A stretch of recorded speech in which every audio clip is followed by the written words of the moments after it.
Bismillahirrahmanirrahim. Assalamu alaikum. My name is Hassan and today we are going to fix error connection timeout after 20 seconds of inactivity in FileZilla. So when we try to connect, we see this error. Our host name, username, password, all is correct, but we see this error. So there are two ways to fix this issue. So first way is to increase your timeout time. Now on top you see multiple options, file, edit, view in FileZilla. So click on edit and then you see setting. So click on it. So we are in connection and we are in timeout.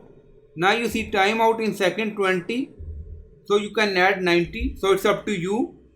And then click on OK. So after that your connection timeout is changed. After increasing your connection timeout time, if your issue is fixed, then good. And after click on quick connect. If you connect, then good. If you don't connect, then there is another way to solve this issue. If possible, you can see error timeout, timeout in here.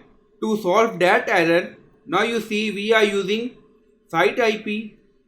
Mostly person are using domain name here like ftp.freilor.com. So you can use your site IP domain IP address instead of domain name, and then your issue will be fixed. First way is to solve increase connection timeout, and second way you can use your site IP address instead of domain name in this host section. So I hope you like this video. Please like, comment, share, subscribe. Thank you for watching.